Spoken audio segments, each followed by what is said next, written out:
When my successful son Brandon invited me to live with him and his wife in their luxury condo in Charlotte, I thought I'd finally have the peaceful retirement I deserved. But every night at exactly 3 a.m., I'd hear the shower running. One night, curiosity got the better of me, and I discovered the horrifying truth about my perfect son. What I witnessed in that bathroom didn't just shatter my heart. It made me realize there were darker secrets hiding beneath his caring facade. Drop a comment below letting me know where you're watching this story unfold, and whether you think you would have had the courage to investigate those mysterious 3 a.m. sounds. The wrench slipped from my hands as the phone rang, cutting through the quiet of my garage. At 67, I'd grown comfortable with my small-town solitude, spending afternoons working on my old Chevy. Brandon's name on the caller ID made me smile. My son rarely called during work hours. "Hey there, son," I answered, wiping grease on my coveralls. "Dad, I've been thinking you should come live with us." The words caught me off guard. In 35 years of raising Brandon alone after his mother passed, he'd never made such a suggestion. "I'm worried about your health, Dad. Living alone at your age. What if something happens? What if you fall and nobody finds you?" His concern sounded genuine, though something felt rehearsed about his tone. "Son, I'm doing just fine." "Hold on, Dad. Hannah wants to talk." My daughter-in-law's sweet southern voice came through the line. "Hi, Dad Graham. We have this beautiful spare room with a city view. I could cook for you, and Brandon would feel so much better knowing you're safe with us." The way she called me Dad tugged at my heart. I'd missed having family around. Brandon returned to the phone. "It's our family duty, Dad. Mom would have wanted us to take care of each other." Invoking Sarah's memory sealed the deal. After an hour of gentle persuasion, I agreed to pack up my life. The following week blurred past with cardboard boxes and farewells. Mrs. Henderson brought a casserole in tears. "You're so lucky, Graham. Not everyone gets a son who cares this much." The 4-hour drive to Charlotte filled me with nervous excitement. The View Apartments towered 22 stories above uptown, all gleaming glass and steel. Brandon met me in the lobby, every inch the successful businessman in his tailored suit. "Welcome to your new home, Dad," he said, embracing me warmly. Hannah appeared in a yellow sundress, radiant and welcoming. "We're so excited you're here." Their apartment stunned me. Hardwood floors, floor-to-ceiling windows, furniture worth more than I'd made in months at the factory. My room overlooked a small park, complete with a new television and comfortable reading chair. Dinner exceeded every expectation. Brandon shared stories from his latest business deals, eyes bright with ambition. Hannah served perfect roast beef, constantly checking if I needed anything, if the seasoning was right, if I was comfortable. "This promotion has been incredible, Dad," Brandon said, cutting his meat with precision. "Regional manager means I'm responsible for 7 states now. The company's expanding, and they're counting on me to deliver results." Hannah beamed at him. "He works so hard. Sometimes I barely see him before midnight." "Success requires sacrifice," Brandon replied, his tone carrying that familiar authority. "But it's worth it when you can provide for family." As I watched them together, my accomplished son and his devoted wife pride swelled in my chest. Brandon had built something remarkable here. That night, lying in the unfamiliar luxury, I felt contentment I hadn't known in years. My son honored his family, cared enough to bring his aging father into his successful world. The city lights twinkled beyond my window like promises of peaceful days ahead. I thought I'd finally found the peace I deserved. But this perfect new life was about to reveal its dark secrets. Morning sunlight streamed through my window as Hannah's humming drifted from the kitchen. Those first 7 days felt like a dream I'd never dared imagine. Brandon left before dawn each morning, returning after 8, with shoulders heavy from work, yet he always checked on me first. "How was your day, Dad? Did you eat enough?" His genuine concern warmed something that had been cold too long. Hannah proved everything I could hope for in a daughter-in-law. She prepared meals that rivaled the best restaurants: tender pot, roast homemade cornbread, sweet tea that tasted like childhood.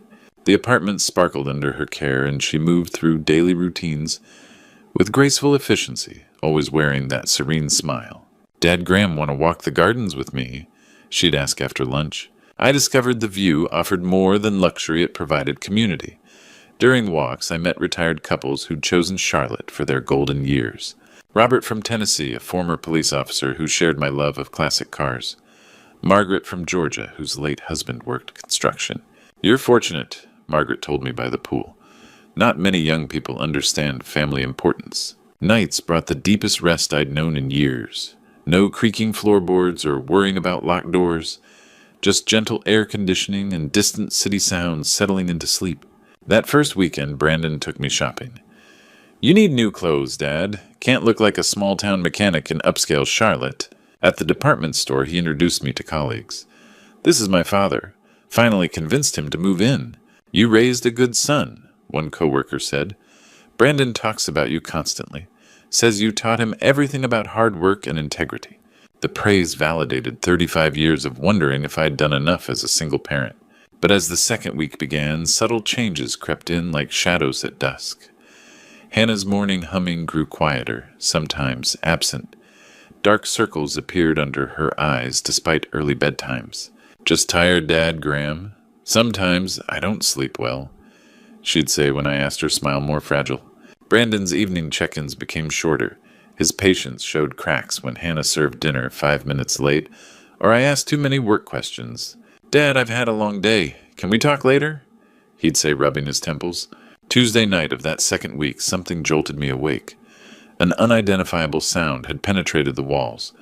I lay listening, but heard only silence. My bedside clock read 2:30. The next morning, neither mentioned anything unusual. Hannah served breakfast with her customary smile, though it didn't reach her eyes. Brandon scrolled through emails, muttering about difficult clients and impossible deadlines. Hannah moved more carefully now, like someone afraid of making mistakes. When she accidentally dropped a spoon during lunch, she flinched before picking it up, glancing toward Brandon's empty chair as if he might materialize to witness her clumsiness. "Everything all right, sweetheart?" I asked. "Of course," she replied quickly. "Just clumsy today." But her hands trembled slightly as she continued clearing dishes.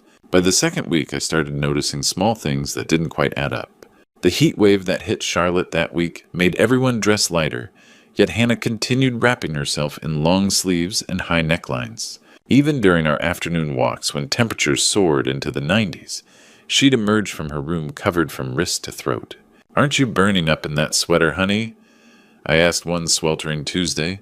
"Oh, the air conditioning makes me cold," she replied, tugging at her sleeves. "I'm always freezing indoors." But I'd noticed the apartment stayed at a comfortable 72 degrees. That morning I'd wandered into the kitchen early, hoping to help with breakfast preparation. Hannah stood at the sink washing dishes, her back to me, sleeves pushed up past her elbows for the first time since I'd arrived. Dark purple marks circled her left wrist like a twisted bracelet. The sound of my footsteps made her spin around, yanking her sleeves down so quickly she knocked over the soap dispenser. "Good morning, Dad Graham," she said, her voice pitched higher than usual. "You're up early." "Hannah, what happened to your arm?" Her eyes darted toward the hallway before returning to mine. "Oh, that I'm so clumsy lately. Yesterday I was carrying groceries and caught my wrist on the car door handle. You know how easily I bruise." The explanation sounded rehearsed, but her nervous smile discouraged further questions. Over the following days, I watched her move through the apartment, like someone navigating a minefield. She checked and double-checked everything: the temperature of Brandon's coffee, the seasoning in his food, the exact placement of his newspaper and reading glasses. When she vacuumed, she moved furniture back to precise positions, measuring distances with her eyes. Brandon's mood had shifted too. He'd returned from work with storm clouds gathering in his expression, offering no explanation for his obvious frustration.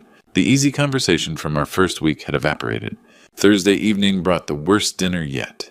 Hannah had prepared Brandon's favorite grilled salmon with asparagus, but something about it triggered his displeasure.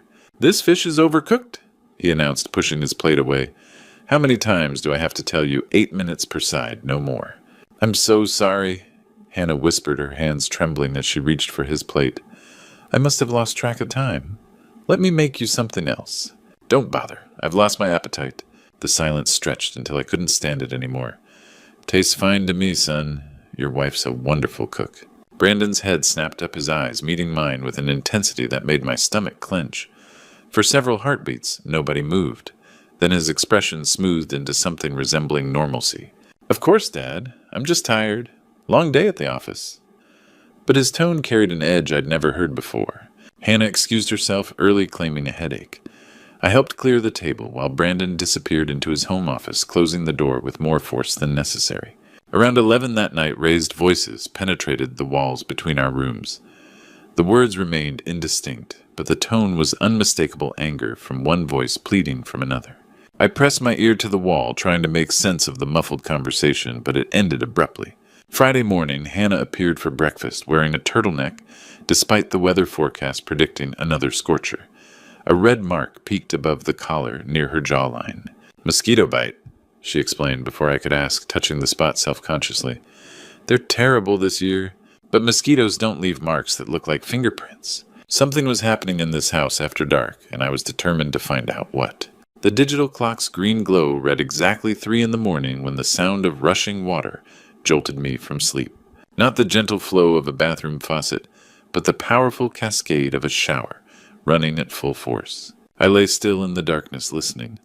The sound came from the master bathroom, separated from my room by a shared wall. After 15 minutes of steady flow, it stopped as abruptly as it had begun, leaving the apartment in complete silence. Sleep eluded me for the rest of the night. Who takes a shower at 3 in the morning? Was someone sick? Had there been an emergency I'd missed? At breakfast, I decided to ask directly. Brandon sat at the kitchen island, scrolling through emails on his phone, while Hannah prepared his usual scrambled eggs, wheat toast, black coffee. "Everything all right last night, son? I heard the shower running pretty late." Brandon's fingers paused over his phone screen. When he looked up, his expression held none of the warmth I'd grown accustomed to. "Work stress, Dad. Sometimes I can't sleep, so I take a cold shower to clear my head. Hope it didn't disturb you." "Oh, no trouble at all. Just wanted to make sure nobody was feeling poorly." Hannah remained silent throughout the exchange, her back turned as she worked at the stove. When she finally brought Brandon his plate, I noticed her hands weren't quite steady. "Maybe try some chamomile tea before bed," I suggested. "Your mother always said—" "I'm fine, Dad." Brandon's tone carried a finality that discouraged further conversation. The second night, 3 o'clock, brought the same torrential shower sounds. But this time, underneath the water's roar, I caught something else voices. Muffled, indistinct, but definitely 2 people talking. The tone suggested disagreement, though I couldn't make out words. Again, 20 minutes of water, then sudden silence. The third night I lay awake from 2:30 onward waiting. 3 o'clock came and went without a sound. Maybe Brandon had found another way to manage his stress, but the fourth night shattered any hope that the pattern had ended. The shower started precisely at 3, and this time the voices were clearer, one deeper authoritative, another higher pleading, and underneath it all a sound that made my chest tighten, quiet sobbing. I found myself sitting up in bed, straining to hear more. The crying was definitely female, soft and desperate, barely audible over the water. When everything went quiet, 22 minutes later, I remained awake until dawn. Sleep became elusive. Each night I'd lie in bed from 2:30 onward, listening for sounds that might or might not come. Some nights brought the shower symphony, others passed in merciful silence. The unpredictability made it worse somehow, like waiting for a storm that might never arrive. Brandon's explanation about work stress began to feel hollow. What kind of stress required such a specific, ritualistic response? And why did Hannah grow more withdrawn each day, her smiles becoming increasingly forced? During my morning walks with the neighbors, I found myself studying other apartments, wondering if anyone else heard unusual sounds at night. But the view's construction was solid, designed for privacy and quiet living. "You look tired, Graham," Margaret mentioned one afternoon by the pool. "Everything's settling in all right. Just adjusting to city sounds." I replied, not ready to voice my growing concerns. But lying awake that 5th night, listening to the familiar cascade begin at exactly 3 o'clock, I knew this wasn't about adjustment or city living. This was about something far more troubling happening just beyond my bedroom wall. I'd spent 30 years supervising workers. I knew the sound of trouble when I heard it.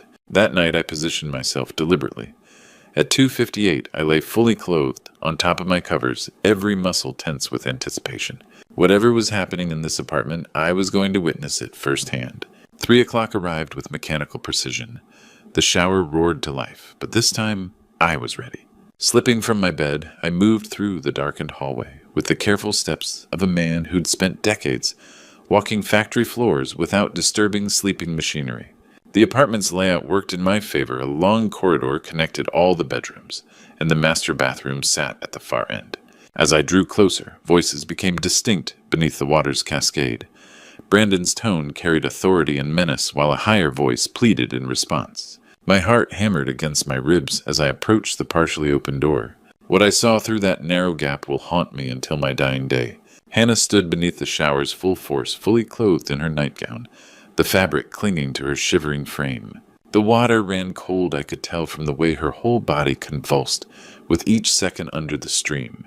Brandon gripped her hair with one hand, holding her head back, forcing her to take the icy torrent directly in her face. "Next time you embarrass me in front of my father," he hissed, his voice barely audible over the water, "remember this feeling. Remember how helpless you are." Hannah's response was barely a whisper. "I'm sorry. I'm so sorry." "Please, Brandon, I didn't mean—" "Shut up." His grip tightened. "You made me look bad when you dropped that plate at dinner, like I can't provide a wife who has basic coordination." She'd dropped a plate I hadn't even noticed, but apparently that minor accident had warranted this torture. My first instinct screamed to burst through that door, to grab my son and throw him against the wall. But 30 years of managing dangerous situations had taught me the value of strategic thinking. If Brandon discovered me now in his current state of rage, what might he do to Hannah? What might he do to me? Hannah's legs gave out, and she would have collapsed, if not for Brandon's grip on her hair. Her quiet sobs mixed with the water's roar, creating a symphony of suffering that cut through my soul like glass. "Are you going to be more careful?" Brandon demanded. "Yes," she gasped. "Yes, I promise." "Good, because next time it won't just be cold water." The threat hung in the air like poison. I backed away from the door, my legs trembling so violently I nearly stumbled. Somehow I made it to my room and closed the door silently behind me. I collapsed onto my bed, my mind reeling. The son I'd raised, the boy I'd taught to respect women, to protect those weaker than himself, had become a monster. Every principle I'd tried to instill in him had been twisted into something dark and cruel. Sleep was impossible. I lay there until dawn, my thoughts racing between horror and strategy. Confronting Brandon directly could escalate his violence. Calling police without evidence might make things worse for Hannah, but doing nothing meant being complicit in her suffering. By morning, one thing had crystallized in my mind. I couldn't save Hannah with righteous anger alone. I needed to be smarter than my son, more calculating than the predator he'd become. I had witnessed the unthinkable, and now I had to decide, confront him immediately, or find a smarter way to save Hannah. Breakfast felt like a performance I wasn't prepared to watch. Hannah moved around the kitchen with mechanical precision, her eyes puffy and red-rimmed, avoiding all eye contact as she prepared Brandon's usual meal. Every gesture seemed calculated to avoid drawing attention. Brandon, meanwhile, acted as if nothing had happened. He kissed Hannah's cheek when she served his coffee, complimented the perfectly scrambled eggs, and even asked about my plans for the day with what appeared to be genuine interest. "Dad, you should check out that new walking trail Margaret mentioned. Great exercise for someone your age." The casual normalcy of it made my stomach churn. How could he sit there sipping coffee and discussing walking trails 12 hours after torturing his wife in their bathroom? Hannah's hands trembled slightly as she buttered my toast, and I caught her wincing when she reached for the orange juice. Brandon noticed nothing, or pretended not to. After he left for work, the apartment fell into heavy silence. I sat at the kitchen island, wrestling with choices that felt impossible. Call the police immediately. With what evidence my word against a successful businessman's describing events I'd witnessed by spying through a bathroom door? Brandon would deny everything. Hannah might be too terrified to confirm my story, and then what he'd know I was on to him, and Hannah would pay the price for my interference. Confront Brandon directly. Demand he stop hurting his wife. That approach could backfire catastrophically. Men who abuse their partners don't respond well to challenges to their authority, especially from family members. I might provoke him into worse violence. Take Hannah and run an old man and a traumatized young woman fleeing with no resources. No plan, nowhere to go. Brandon had money connections, legal resources. He'd find us, and when he did, Hannah would suffer consequences I couldn't bear to imagine. Sarah's voice echoed in my memory from years past advice she'd given me during a particularly difficult decision at the factory. Think before you act, Graham. But don't think so long that you fail to act at all. The answer came to me gradually. Hannah needed to know she wasn't alone, that someone had witnessed Brandon's cruelty and believed her. But more than that, she needed to be part of any solution. This was her life, her choice to make. I could offer support, but I couldn't rescue her without her consent and cooperation. Throughout that day, I observed Brandon with new eyes. When he returned from work, he transformed back into the caring husband and devoted son. He brought Hannah flowers, just because, and spent 20 minutes asking about my day, listening with apparent fascination to my mundane activities. The performance was flawless. No wonder Hannah felt trapped. Who would believe that this charming, successful man was capable of such cruelty? He'd probably been perfecting this dual nature for years, maybe his entire adult life. I recognized the type from my factory days supervisors who could be your best friend in front of management and your worst enemy when no one was watching. Brandon had simply applied those manipulation skills to his marriage. That evening, as I listened to his animated discussion of a new client acquisition, I realized I was looking at a master manipulator, someone who understood exactly how to present different faces to different audiences, how to isolate his victim while maintaining his public image. My plan crystallized tomorrow. When Brandon left for work, I would approach Hannah carefully, gently. I would tell her what I'd seen, assure her that I believed her, and ask how I could help.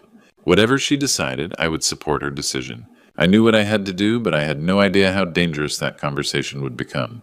The sound of running water led me to the kitchen where Hannah stood at the sink, washing dishes with the methodical movements of someone trying to stay busy. Her shoulders tensed when my footsteps approached. "Hannah, I need to talk to you about something important." She spun around, eyes wide, with the kind of panic I'd seen in factory workers who thought they were about to be fired. "Did I do something wrong?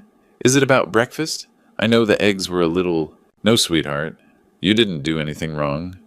I kept my voice gentle, the way I used to speak to Brandon when he was small and frightened. "I'm worried about you." Her hands gripped the dish towel so tightly her knuckles went white. "I don't understand. I saw what happened in the bathroom last night." The towel fell from her hands as her legs gave out. She sank into one of the kitchen chairs, her face crumpling as sobs shook her entire body. Not the quiet, suppressed crying I'd heard through the walls, but deep, wrenching sounds of someone who'd been holding back tears for far too long. "Please," she gasped between sobs. "Please don't tell him you know. He'll kill me. He's told me he'll kill me if anyone ever finds out." I knelt beside her chair, placing a gentle hand on her shoulder. "Hannah, listen to me. I'm not here to make things worse. I'm here to help you."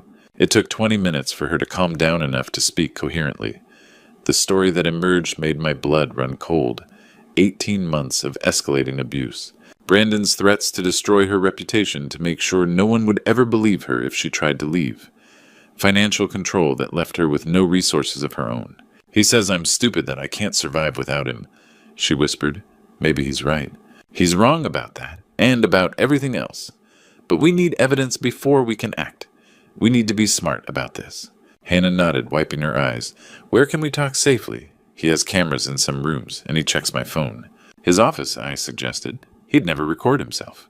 Brandon's home office was a shrine to his success awards on the walls. Expensive furniture, everything perfectly organized. Hannah moved nervously toward the window while I examined his desk, looking for anything that might help us understand his methods of control. What I found made my hands shake. Medical records with my name documenting early onset cognitive decline, and inability to make sound financial decisions. A glossy brochure for Sunset Manor, one of Charlotte's most expensive nursing homes. Email drafts addressed to lawyers, discussing guardianship proceedings and asset management. "Hannah," I called, my voice hoarse, "come look at this." She read over my shoulder, her face growing pale. "Oh my God, he's been planning this since before you moved in." The pieces fell into place with sickening clarity. The concerned phone calls about my health, the insistence that I needed care, the way he'd isolated me from my old life, making me dependent on his version of family. "He doesn't just want to control you," I said, sinking into Brandon's leather chair. "He wants to control both of us. Your freedom, my assets, everything." Hannah's hand found mine. "We're both his victims." For the first time since I'd witnessed that horrible scene, I felt something other than helpless rage. I felt determination. Brandon had made a crucial mistake. He'd underestimated both of us.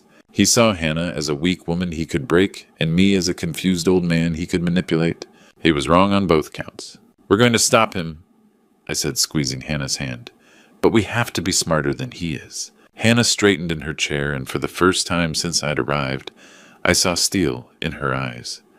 "What do we need to do? We weren't just fighting for Hannah's freedom anymore. We were fighting for both our lives."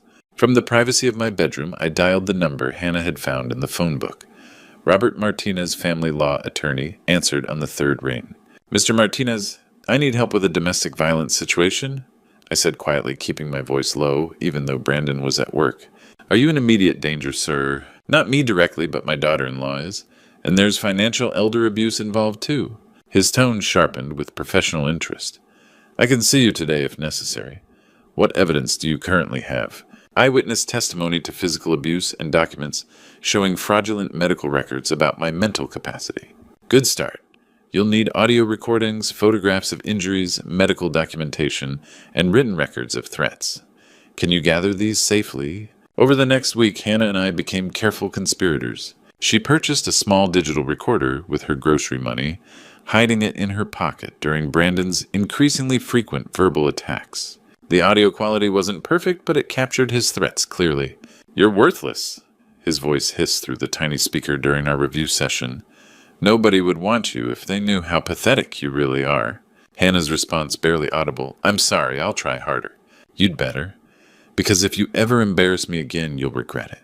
While Brandon worked, I photographed every document in his office. The fake medical evaluations, the nursing home brochures, email, correspondence with lawyers about guardianship proceedings. Each image went to our secure email account that Hannah had created using the library's computers. Look at this, Hannah whispered one afternoon, showing me a bank statement she'd found. He's been moving money from your accounts into his name. Small amounts, but consistently. The financial theft added another layer to our case. Martinez had been right. We needed comprehensive evidence of both crimes. 3 weeks into our evidence gathering, Hannah revealed the complication that changed everything. Graham, I need to tell you something. She sat across from me in the apartment's small library, hands folded protectively over her stomach. I'm pregnant. 8 weeks. My heart clenched. Does Brandon know? Not yet. I'm terrified to tell him. He's always said he doesn't want children, that they'd interfere with his career. The pregnancy added urgency to our timeline. Hannah couldn't endure much more abuse in her condition, and we couldn't risk Brandon discovering her secret before we were ready to act. Martinez helped us contact Safe Harbor Charlotte's women's shelter, arranging a bed for Hannah when the time came. We also alerted Detective Tom Bradley at Charlotte PD, giving him advance notice of the domestic violence situation without revealing our specific timeline. When you're ready to act, call immediately, Bradley advised. Don't wait. Don't give him time to destroy evidence or hurt anyone. I spent hours at the library researching my legal rights and gathering medical records, proving my mental competency. Dr. Williams, my physician back home, provided written testimony that I'd never shown signs of cognitive decline. Hannah practiced her escape route from the apartment to the parking garage, then to Safe Harbor. We rehearsed what she'd say to Brandon when she asked for the divorce, how she'd get out safely if he became violent. Friday. Martinez confirmed during our final phone consultation. Serve him with papers on Friday evening. Hannah, you leave immediately afterward. Graham, you call 911 the moment things escalate. Our evidence filled an entire digital folder. Dozens of audio files, photographs of documents and injuries, medical records, financial statements showing theft, and witness testimony from neighbors who'd heard arguments through the walls. Friday arrived with unseasonable warmth. Hannah moved through the apartment like someone preparing for battle, checking her emergency bag one final time. I reviewed our contact numbers, Martinez Detective Bradley Safe Harbor 911. We had our evidence and our plan, but we couldn't predict how far Brandon would go to keep his secrets. Friday evening arrived with the weight of inevitability. Hannah had spent the day moving through her routines like someone preparing for surgery, necessary but terrifying. When Brandon walked through the door at 6:30, she was waiting in the living room, divorce papers in her trembling hands. Brandon, I can't do this anymore. I want a divorce. The words hung in the air like a lit fuse. For a heartbeat, Brandon stood frozen briefcase still in his grip. Then his face transformed into something I'd never seen before, pure, uncontrolled rage. You what? His voice dropped to a dangerous whisper. I said I want. His hand struck her cheek with a crack that echoed through the apartment. Hannah stumbled backward, papers scattering across the hardwood floor. That's enough, I shouted, rising from my chair. I'm calling 911. Brandon whirled toward me, his eyes wild. Nobody's calling anybody. This is my house, my wife, my business. But as I reached for my phone, the sound of footsteps thundered up the stairwell. Detective Bradley and 3 uniformed officers burst through the door we'd left unlocked, weapons drawn. Charlotte PD, step away from her. Brandon's face went from rage to confusion to dawning horror as the officers surrounded him. "What is this, Dad? What did you do?" "I protected an innocent woman," I said as they cuffed him. "Something you should have learned to do." The paramedics arrived minutes later, checking Hannah's injuries while I gave my statement. As they loaded Brandon into the patrol car, he looked back at me through the window, with eyes full of hatred and disbelief. 3 months later, the Charlotte County Courthouse became the stage for justice. Martinez presented our evidence methodically: audio recordings of threats, photographs of injuries, financial documents showing theft, and my eyewitness testimony of the bathroom abuse. The prosecution revealed Brandon's complete scheme: fake medical records, nursing home arrangements, guardianship papers, and systematic theft of my assets. He'd planned to have me declared incompetent within 6 months, gaining control of my life savings while keeping Hannah trapped through fear and isolation. Judge Patricia Williams showed no mercy. "Mr. Brandon Mitchell, you have violated the trust of both your wife and your father in the most heinous ways possible.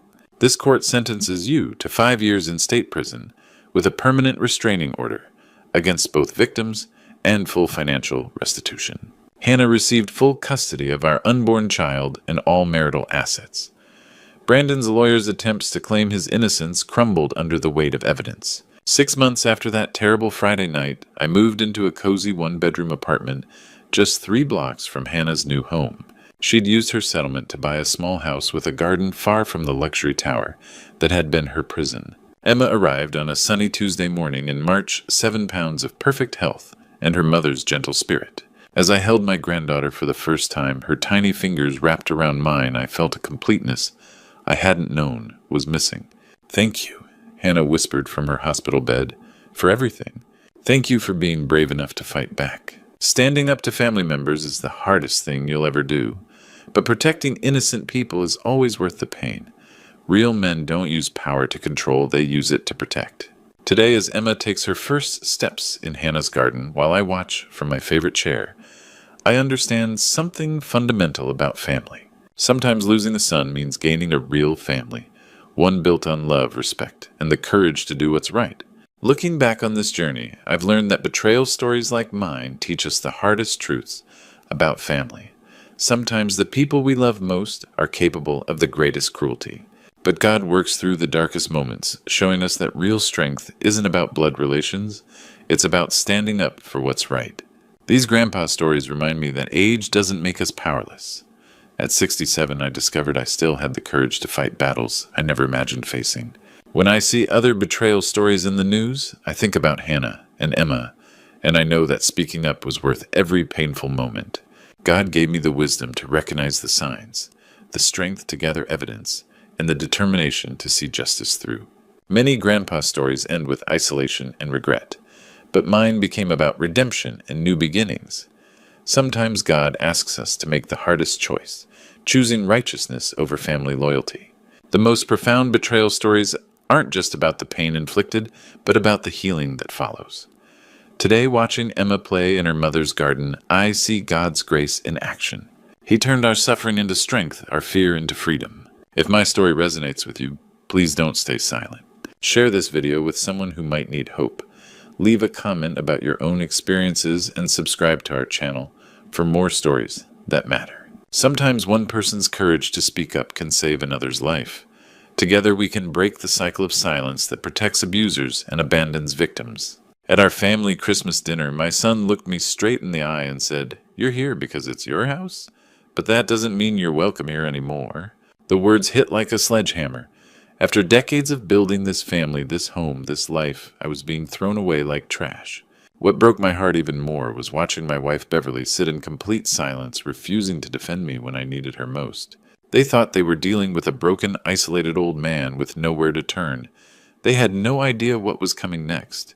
Before I tell you what happened next, drop a comment below and let me know where are you watching this story from, because what my family did to me that Christmas night might be happening to someone in your town right now.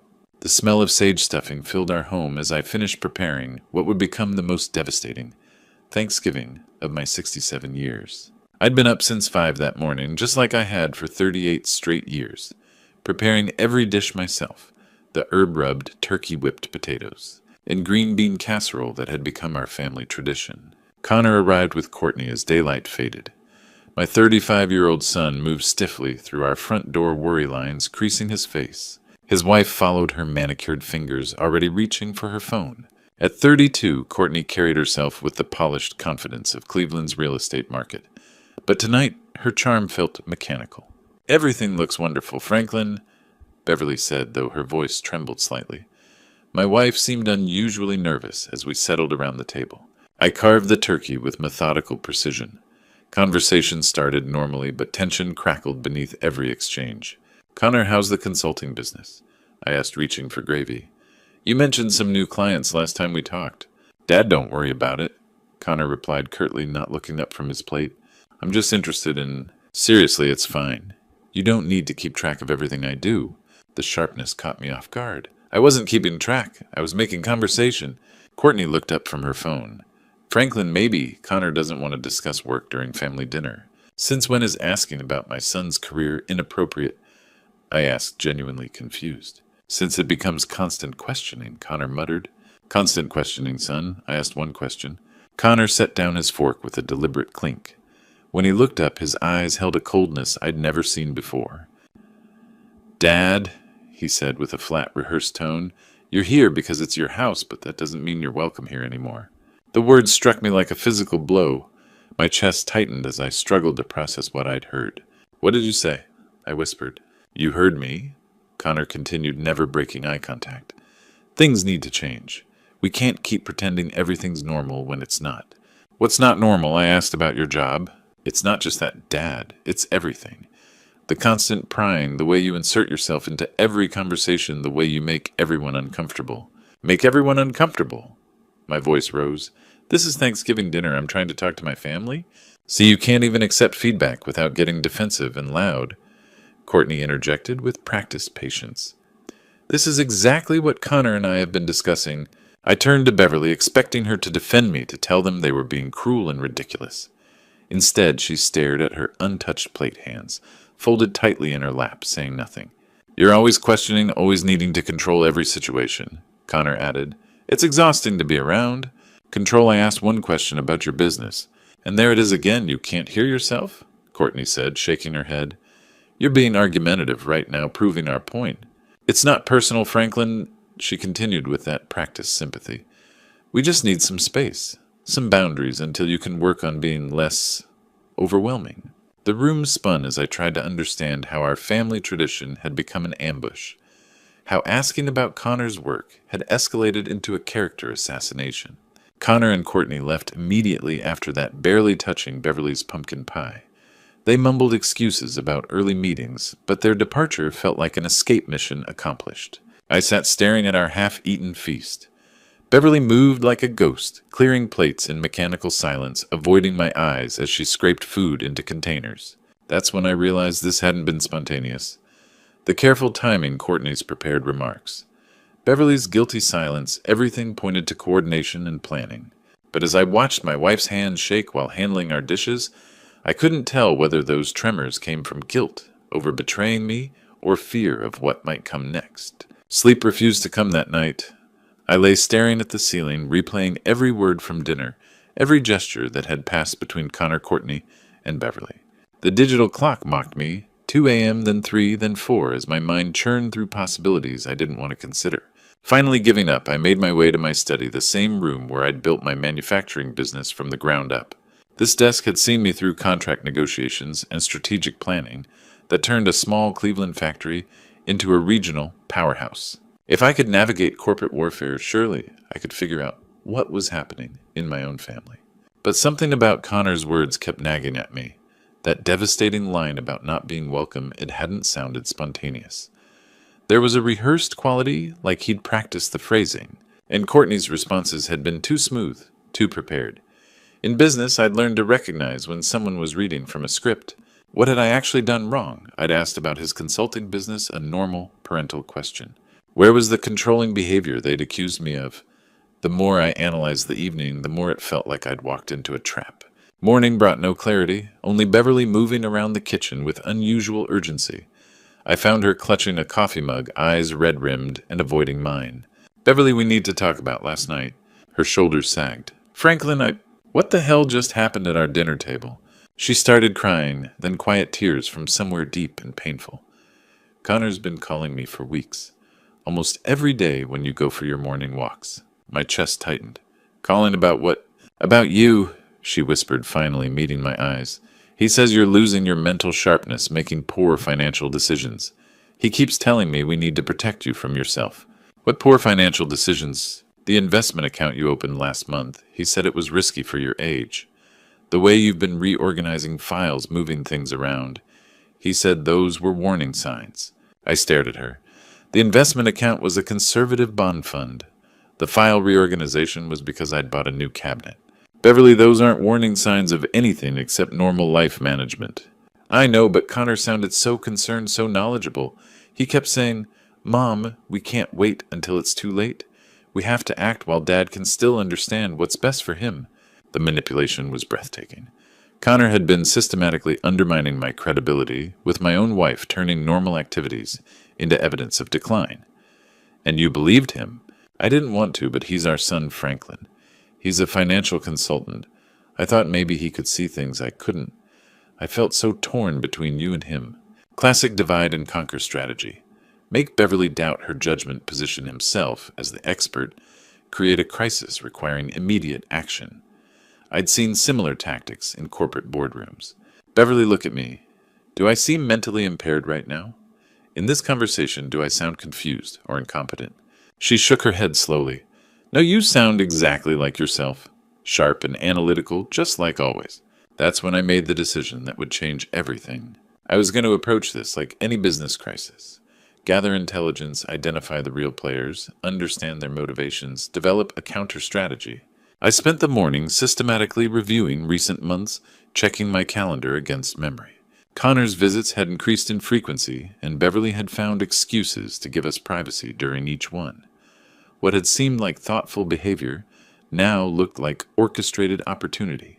Then I went to check the mail and discovered our monthly bank statement was missing.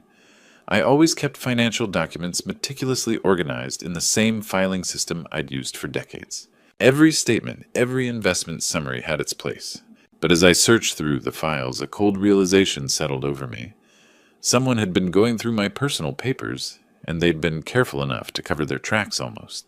The next morning, I approached my filing cabinet like a crime scene investigator. What I'd initially dismissed as a missing bank statement turned out to be the tip of an iceberg that chilled me to the bone. 3 months' worth of bank statements had vanished entirely. Insurance policies and property deeds showed subtle signs of photocopying slight misalignments and paper texture changes that only someone with my obsessive organizational habits would notice. The timeline was damning. Every missing document corresponded exactly with Connor's increased visits to our house. When I confronted Beverly about the missing papers, she seemed genuinely confused. Franklin, I never touch your files. You know how particular you are about your system. Her bewilderment appeared authentic, which meant someone else had been systematically harvesting my financial information while she remained oblivious. I needed professional confirmation of what I suspected, so I drove to First National Bank to meet with Jim Morrison, a man I'd done business with for 15 years. Jim's discomfort was obvious the moment I mentioned potential unauthorized access to my accounts. Franklin, he said, loosening his tie, I probably shouldn't be telling you this, but someone did request information about your accounts last month. They had what appeared to be a valid power of attorney document. My blood pressure spiked. I never signed any power of attorney. The signature matched our records perfectly. We ran it through our verification system twice. Jim pulled up the digital file on his computer. The inquiry was specifically about account balances and asset valuations, not transaction history, just current worth. Who made the request? Your son Connor, accompanied by a woman. Not your daughter-in-law, though. Someone we didn't recognize. Blonde, professional-looking, carried herself like a lawyer or real estate agent. The pieces were falling into place with terrifying clarity. Connor hadn't been acting alone, and this mysterious woman suggested a level of premeditation that went far beyond family concern. Jim, I need copies of everything related to that inquiry, and I need you to flag my accounts for any future access attempts. Already done, Franklin. Something felt off about the whole interaction. My next call was to Margaret Thompson, our family attorney for the past decade. Margaret's revelation hit me like a sledgehammer. Franklin, someone called my office 3 weeks ago asking detailed questions about your will and estate planning. The caller claimed to be a family representative, concerned about your capacity to make sound financial decisions. What did you tell them? Nothing, of course. I explained that I couldn't discuss your affairs without your explicit consent. But they were persistent, asking about procedures for updating beneficiaries and the timeline for probate proceedings. The audacity was breathtaking. They weren't just planning to take control of my assets, they were researching what would happen after I died. Margaret, I need you to run a check on something else. Has anyone been consulting with elder law attorneys about guardianship procedures for someone matching my profile? 20 minutes later, Margaret called back with information that made my hands shake. Franklin and I contacted my colleague Rodriguez, who specializes in guardianship law. He confirms that someone matching Connor's description consulted with him about initiating proceedings for an elderly parent with declining judgment and increasing financial vulnerability. The systematic nature of their campaign was becoming undeniable. Forged power of attorney documents to access my financial information, legal consultations about stripping away my autonomy, missing financial records that would be crucial evidence of my competency. This wasn't spontaneous concern from a loving family. This was a carefully orchestrated assault on my independence. I sat in my car outside Margaret's office, trying to process the magnitude of what I'd uncovered.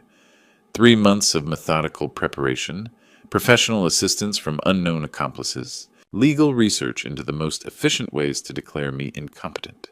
But the most chilling discovery was yet to come. Searching through Beverly's purse for aspirin that evening, something I'd done countless times during our marriage, I found an appointment card that stopped my heart cold.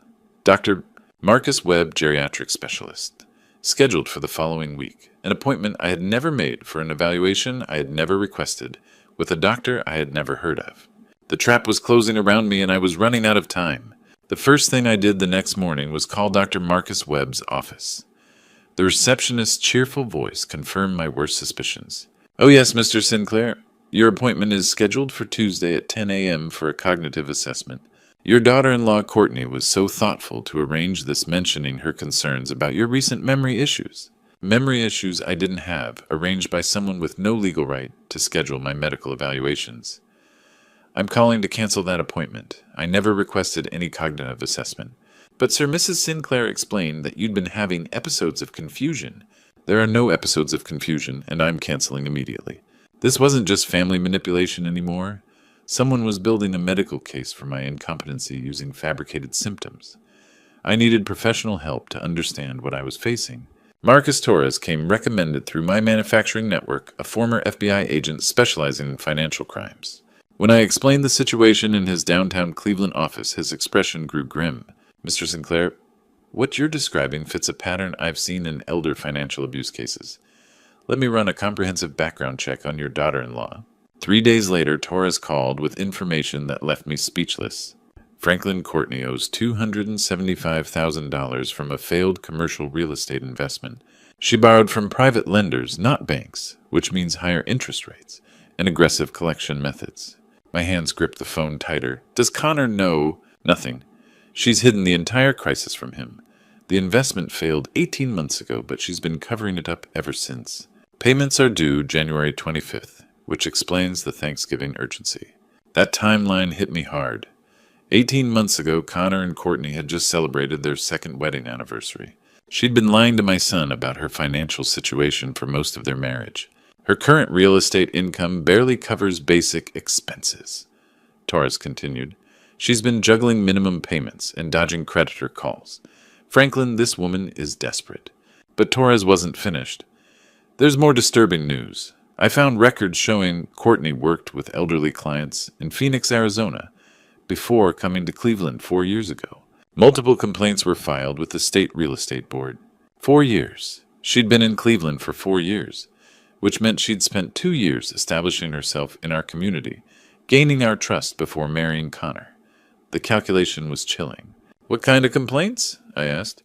Elderly homeowners reported that Courtney obtained copies of their bank statements, insurance policies, and property valuations without permission. She claimed it was for market analysis, but clients felt she was overstepping boundaries. The Arizona Real Estate Commission opened an investigation. What happened? She left the state suddenly, right before the investigation concluded. Moved to Cleveland, changed her references, started fresh. Some references I called don't even remember her. Now I understood why Connor had met her so soon after she arrived in Cleveland. She'd been looking for a new identity, a fresh start, and my successful son had been the perfect cover story. Taurus, how long has she been planning this operation against me? 6 months. Franklin, I found evidence Courtney's been researching Pennsylvania guardianship laws since summer, long before Connor knew about your supposed mental decline. She downloaded legal forms, researched precedent cases, even contacted elder law attorneys. The timeline was becoming crystal clear. Courtney had spent 2 years building credibility in Cleveland, 2 years married to Connor, gaining access to our family, and 6 months systematically planning to destroy my independence. She's not opportunistic, Torres concluded. She's a professional predator who targets elderly people and their families. She came to Cleveland specifically to reinvent herself, and marrying Connor gave her the perfect cover. As I hung up, I realized my son had been manipulated from the very beginning. Courtney hadn't fallen in love with Connor. She'd selected him as her pathway into a financially stable family with vulnerable elderly parents. The question now was whether I could save Connor before Courtney's desperation drove her to even more extreme measures. Armed with Torres's devastating report, I knew I needed legal armor. My first call was to Sebastian Martinez, an attorney specializing in elder abuse prevention. Mr. Sinclair, what you're facing is a sophisticated financial predator. We need multiple layers of protection immediately. Within 48 hours, Martinez arranged a comprehensive mental competency evaluation with Dr. Patricia Williams. The 3-hour assessment covered memory recall to complex problem solving. The results were unequivocal. Franklin, your cognitive function scores significantly above average for your age group, Dr. Williams explained. You show no signs of dementia or impaired judgment. Any court would recognize your complete mental competency. Martinez used those results to file preemptive legal motions preventing guardianship abuse. We're creating an irrevocable trust structure, making it virtually impossible for anyone to access your assets, even with a temporary guardianship order. I implemented digital fortress protocols, changing every password, adding 2-factor authentication, creating detailed documentation of daily activities. Every conversation with Torres, every legal consultation was meticulously recorded. But the most crucial discovery was unplanned. While installing a security camera system Martinez had recommended, I found a small recording device hidden behind our kitchen coffee maker. Had Connor planted surveillance in my own home? When Beverly returned from book club that evening, I confronted her. "Beverly, what is this?" I demanded, holding up the tiny recorder. Instead of guilty denial, she smiled, actually smiled for the first time in weeks. "Franklin," she said, settling into her chair, "I've been married to you for 42 years. Did you really think I would betray you?" The world tilted. "What are you talking about? I've been recording Connor's phone calls for 3 weeks. Every manipulative conversation, every coaching session with Courtney, every lie about your mental state." My mouth fell open. "You've been... What?" Beverly returned with a digital recorder and notebook, filled with dates and times. "Listen to this." Connor's voice filled our living room. "Mom, you have to stick to the script. When Dad asks questions, seem worried about his memory. Courtney says it's crucial you appear concerned about his decision-making." Then Courtney's voice, sharp and calculating. "Beverly, this only works if Franklin thinks he's losing you too. You have to seem conflicted, forced to choose sides." I stared at Beverly in amazement. "How long have you known?" "Since the second phone call." Connor sounded wrong, rehearsed like someone was feeding him lines. "So I started recording everything. I have hours of evidence, Franklin. Courtney coaching Connor, discussing asset seizure timelines, even laughing about fooling the old man. The relief was overwhelming. My wife had been playing confused, manipulated spouse, while secretly gathering evidence to destroy their conspiracy. "Why didn't you tell me sooner?" Because I needed them to think it was working. If they suspected I was on to them, they might have changed tactics, or disappeared. This way, we have everything on tape. We spent an hour listening to recordings documenting the entire conspiracy. Courtney's desperation about debts, Connor's growing discomfort with deception, fake medical appointments, forged documents, even discussions about what to do if I became suspicious. "Beverly, you've been conducting your own investigation this whole time." 42 years of marriage taught me strategy too, she said with a wry smile. The recordings revealed Courtney's manipulation in devastating detail. Her coaching Connor on emotional pressure tactics, her research into Pennsylvania guardianship laws, her timeline for liquidating my assets, even her backup plans if I proved more difficult than expected. Most chilling was a conversation where Courtney discussed the corrupt doctor she'd found someone willing to sign competency evaluations without proper examination for the right price. Beverly, I said, taking her hands, you've saved us. We're not done yet, she replied. Courtney scheduled another medical evaluation for you next week, with a different doctor, one she claims will be more understanding of the family's concerns. As we planned our next moves together, I realized the tables had completely turned.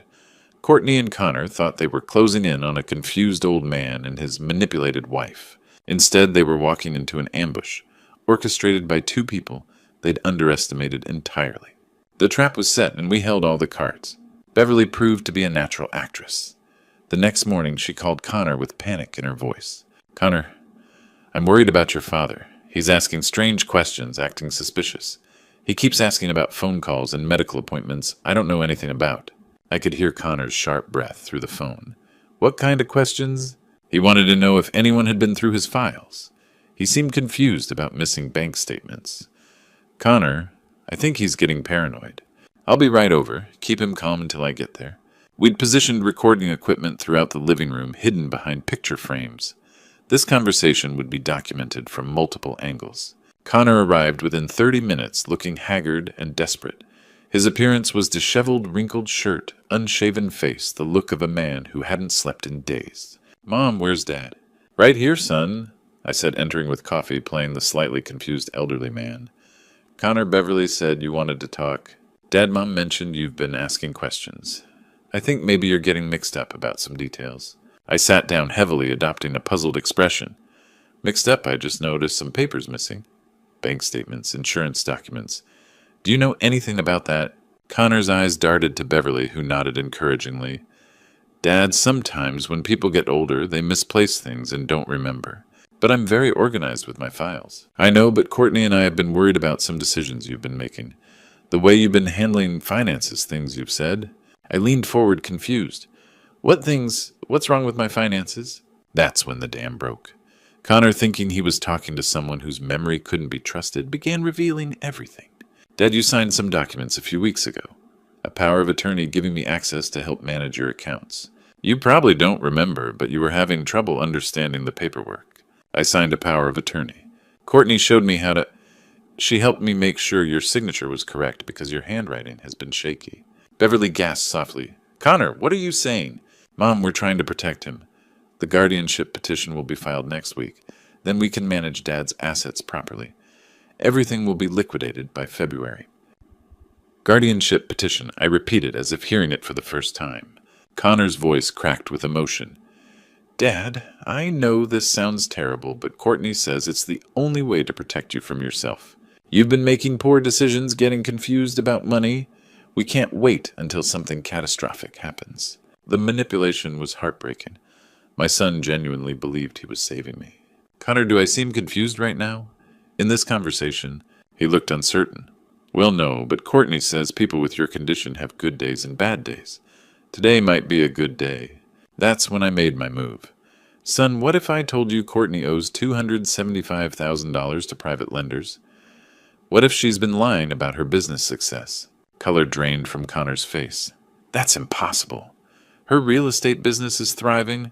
She just closed 3 major deals. I showed him Torres's report, watching his world crumble with each page. The failed investments, Arizona complaints, systematic guardianship research. She told me her business was growing, he whispered. She said we were building a future together. Connor, your wife, has been using you to get to me. This was never about protecting me. It was about saving herself from bankruptcy.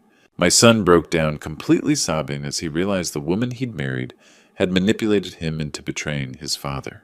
Dad, how could I have been so stupid? I thought I was helping you, but I was destroying our family. You were manipulated by a professional, Connor. She's done this before. The creditors have been calling me too, he admitted through tears. I didn't understand why her business debts were my problem. She kept saying it was temporary, that your assets would solve everything. She's been planning this for 6 months, son, long before she convinced you I was declining. Connor looked up with red, swollen eyes. Dad, I need to get away from her. But I'm scared of what she might do if she realizes I know the truth. With Connor safely in our guest bedroom and Beverly's recordings as ammunition, I launched the most comprehensive campaign of my life, systematically destroying someone who'd threatened my family. My first target was Courtney's financial lifeline. Using Torres's intelligence about her creditors, I contacted each lender personally. Mr. Rodriguez. I told her primary creditor, I'm Franklin Sinclair, and Courtney has no legal access to my assets. The documents she's shown you are forgeries, and I have police reports to prove it. The effect was immediate. Rodriguez and other lenders froze Courtney's remaining credit lines and demanded immediate payment. Her precarious financial situation became full-scale collapse. Next, I contacted the Pennsylvania Real Estate Commission with detailed complaints, backed by Torres's evidence of Arizona violations and current fraud.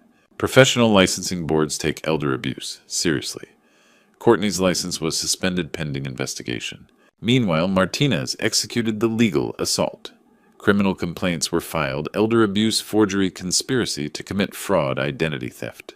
The evidence package included Beverly's recordings, Torres's investigation bank records, and medical documentation of my competency.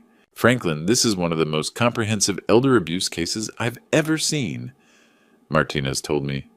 The prosecution will have everything needed for multiple felony convictions. I reached out to other elderly clients Courtney had worked with, sharing Torres's findings about her Arizona history. 3 additional complaints were filed within days, revealing a predatory pattern.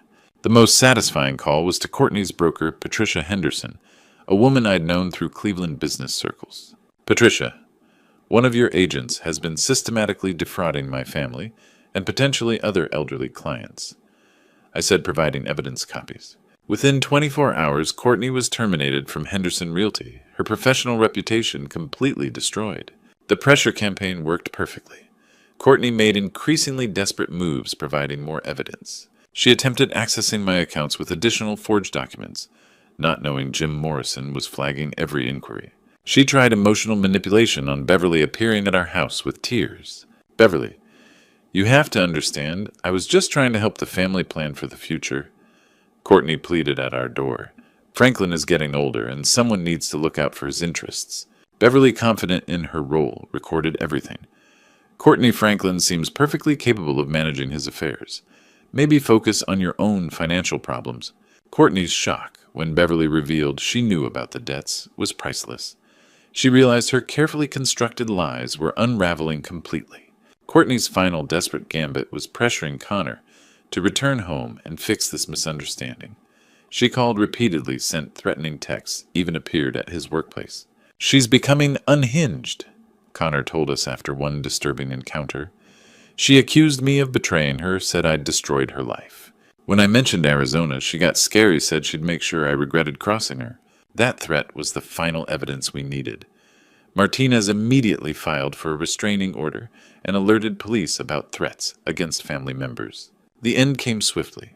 Detective Sarah Walsh from Cleveland Police Financial Crimes Unit had been building the case for 2 weeks. They found Courtney at her former office, apparently trying to convince Patricia Henderson to give her another chance. Courtney Sinclair. Detective Walsh announced entering the conference room where Courtney was pleading her case.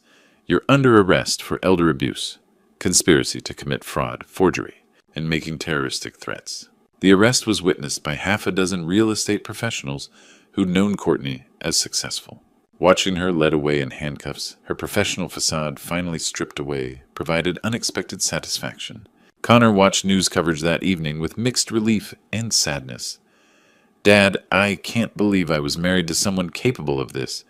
How did I not see who she really was? She's a professional manipulator, son.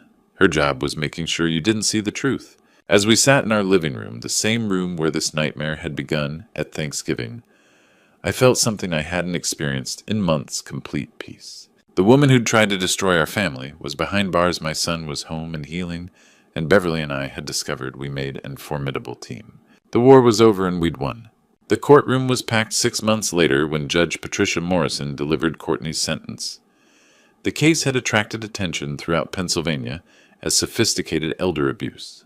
Mrs. Sinclair, Judge Morrison said, looking down with obvious disgust, you systematically targeted and manipulated an elderly man and his family for financial gain. This court sentences you to 24 months in state prison, followed by 3 years probation. The judge continued, this case will serve as precedent for how Pennsylvania handles elder financial abuse. The evidence, including recorded confessions and documented forgery, demonstrates your calculated crimes. Courtney was ordered to pay full restitution for legal fees and damages. Connor's divorce was finalized within weeks, made simple by her criminal conviction. The real healing took longer. Connor rented an apartment 10 minutes away, close enough to rebuild our relationship, but far enough for independence. We started family therapy with Dr. Elizabeth Harper, who specialized in manipulation recovery. Connor was as much a victim as you were, Franklin, Dr. Harper explained. Courtney used sophisticated psychological techniques that would fool most people. Therapy helped Connor recognize warning signs he'd missed, how Courtney had isolated him from questioning friends, how she'd gradually made him doubt his judgment while positioning herself as the expert. Dad, she convinced me that questioning your mental state showed love and concern, Connor admitted. I thought I was being responsible. Beverly's secret investigation became family pride. Dr. Harper called her an intuitive investigator who trusted instincts over manipulation. Our marriage grew stronger through crisis. Working against a common threat reminded us why we'd fallen in love 42 years earlier. Beverly's intelligence and courage had literally saved our family's future. Connor found new work with a Cleveland firm specializing in fraud prevention, ironic but fitting. His manipulation experience gave him unique insights into how financial predators operate. Thanksgiving 2025 felt like stepping into an alternate universe. Same dining room, same table, but everything had changed. Connor arrived with homemade apple pie, chatting enthusiastically about work. Beverly and I exchanged knowing glances, watching our son's genuine happiness. Dad let me help with the turkey this year, Connor offered, taking the carving knife. Time I learned the family technique properly. Watching him carefully slice meat using the same methodical approach my father had taught me, I felt profound completion. 3 generations of wisdom had converged. Experience had defeated manipulation. Family loyalty had overcome deception. You know what I'm most grateful for, Connor said as we sat down. Learning that getting older doesn't mean getting weaker. Dad, watching you outmaneuver Courtney, taught me that experience is the most powerful weapon against exploitation. Beverly raised her wine glass. To family partnerships no one sees coming. As we clinked glasses around our restored table, I reflected on the most important lesson. Age doesn't make us vulnerable. It makes us formidable. 40 years of business experience, 4 decades of marriage, and 67 years of life had given me tools no young predator could match. Looking back on this ordeal, I realized I made a crucial mistake that nearly cost me everything. I trusted blindly without staying vigilant. Don't be like me. Don't assume that family love automatically means family loyalty. Even the people closest to you can be manipulated by desperate circumstances. Betrayal stories like mine are becoming increasingly common in America. These grandpa stories you hear aren't just entertainment. They're warnings. When I share betrayal stories with other seniors, I see the same shock I felt that Thanksgiving night. Too many grandpa stories end tragically because we don't recognize the signs early enough. But here's what I've learned. God gave us wisdom through experience for a reason. The Lord blessed me with 40 years of business instincts that saved my family. And thank God for Beverly's courage. Without her secret recordings, Courtney might have succeeded. The most important lesson from these grandpa stories isn't about being suspicious of everyone. It's about trusting your instincts when something feels wrong. Age brings discernment that no young predator can anticipate. Your gray hair represents decades of learning to read people and situations. Betrayal stories teach us that experience is our greatest defense against those who would exploit us. Don't let anyone convince you that getting older means getting weaker. You've survived decades of challenges that makes you formidable, not vulnerable.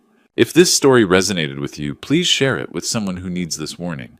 Leave a comment below about your own experiences with family manipulation. Your story could save another family. And don't forget to subscribe to our channel for more real-life stories that matter. Together, we can protect our community's most precious members.